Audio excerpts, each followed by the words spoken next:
चलिए next, on the basis of number of member, 3 प्रकार की कंपनी हो सकती है, 1% company, private company, public company. आइए सबसे पहले बात करते हैं 1% कंपनी के ऊपर। 1% कंपनी डिफाइन किया गया सेक्शन 2 क्लॉज 62। 1% कंपनी का मतलब है एक ऐसी कंपनी जिसमें केवल 1% मेंबर हो। सेकंड, 1% कंपनी और प्रोप्राइटरशिप में क्या डिफरेंस है, क्योंकि प्रोप्राइटरशिप में भी 1% होता है, ओनर होता है। तो 1% कंपनी जो है ना वो सेपरेट लीगल एंटिटी होती है, मतलब कंपनी अलग है, मेंबर अलग है। 1% कंपनी की मेंबर की लायबिलिटी लिमिटेड होती है, जबकि प्रोप्राइटरशिप में लायबिलिटी अनलिमिटेड होती है। तो ये दोनों में डिफरेंस हो गया। थर्ड नंबर पॉइंट है एग्जम्पशन। 1% कंपनी में केवल एक मेंबर है, बहुत छोटी कंपनी होती है, तो कंपनीज एक्ट है उसको बहुत सारी एग्जम्पशन मिलती है जो बाकी कंपनियों को नहीं मिलती। अगला पॉइंट है इसका नेचर। 1% कंपनी बेसिकली एक प्राइवेट कंपनी है जिसके कुछ यूनिक फीचर है जो प्राइवेट कंपनी से उनको अलग बनाते हैं, लेकिन इसके नसों में क्या है, इसकी आत्मा क्या है, प्राइवेट कंपनी की आत्मा है। अगला पॉइंट है ये अपना जो जब भी नाम लिखा जाएगा, 1% कंपनी का नाम जब लिखा जाएगा तो ब्रैकेट में, उस नाम के नीचे ब्रैकेट में आपको 1% कंपनी ओपीसी लिखना पड़ेगा। तो जहां जहां नाम प्रिंट होगा, फिक्स होगा, एनग्रेड होगा, तो ओपीसी वर्ड को लिखा जाएगा। इसके बाद ओपीसी और प्राइवेट कंपनी, वैसे तो ओपीसी एक प्राइवेट कंपनी है, लेकिन दोनों में डिफरेंस क्या है, तो दोनों में डिफरेंस है प्राइवेट कंपनी को बनाने के लिए कम से कम 2 लोग चाहिए, ओपीसी में 1 ही पर्सन चाहिए। डायरेक्टर मिनिमम कितने होंगे, प्राइवेट कंपनी में कम से कम 2 डायरेक्टर होने चाहिए, ओपीसी में 1 डायरेक्टर से भी काम चल जाएगा। Minimum number of member, private company में कम से कम 2 मेंबर होने चाहिए, ओपीसी में 1 ही मेंबर होगा। और maximum number of member, private company में मैक्सिमम 2 होंगे, ओपीसी में मिनिमम भी 1, मैक्सिमम भी 1। Next, private company, section 2 clause 68।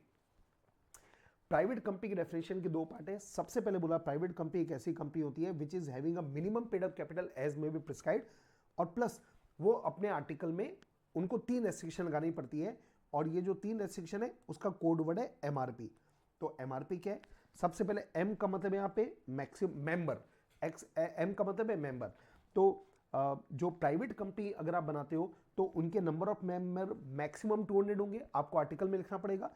अगर जॉइंट होल्डर है तो उनको 1 मेंबर काउंट किया जाएगा, और जब 200 की काउंटिंग होगी तो उसमें 2 लोगों को काउंटिंग में नहीं लेना है। पहला पॉइंट, वो पर्सन जो कंपनी के एम्प्लॉयमेंट में है, मतलब प्रेजेंट एम्प्लॉय, उनको काउंटिंग में नहीं करेंगे। सेकंड नंबर, ऐसे पर्सन जो पहले कभी एम्प्लॉयमेंट में थे और उस समय मेंबर भी थे, मतलब जब एम्प्लॉय थे तब उनको शेयर दिया गया था और उनका एम्प्लॉयमेंट खत्म हो गया, उनका एम्प्लॉयमेंट खत्म हो गया लेकिन अभी भी उनके पास शेयर है, तो अभी भी उनको काउंटिंग में नहीं लिया जाएगा।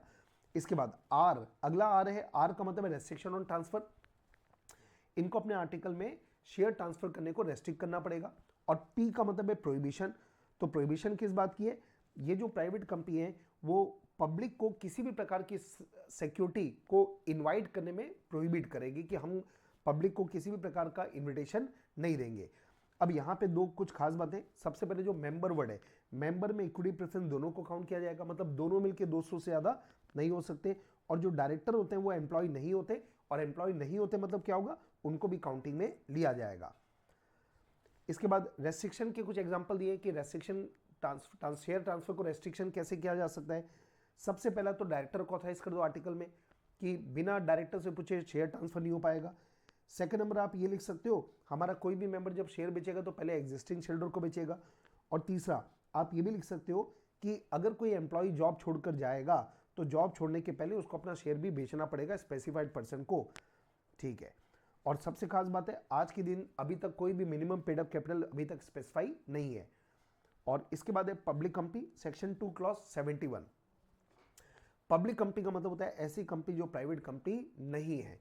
सेकंड नंबर, जिसका मिनिमम पेड अप कैपिटल उतना रखना पड़ेगा एज में बी प्रिस्क्राइब्ड। और सबसे खास बात क्या है, आज के दिन अभी तक कोई प्रिस्क्राइब लिमिट नहीं है, मतलब पब्लिक कंपनी आप कितने भी रुपए से बना सकते हैं। और तीसरा सबसे खास बात है, अगर ऐसी कोई प्राइवेट कंपनी है जो किसी पब्लिक की सब्सिडी, उसको भी पब्लिक कंपनी बोला जाएगा, भले वो जो प्राइवेट कंपनी है वो अपने आर्टिकल में प्राइवेट कंपनी बनी रहे, मतलब आर्टिकल को चेंज करने की आवश्यकता नहीं है। ये डिफरेंस कुछ खास बात नहीं है।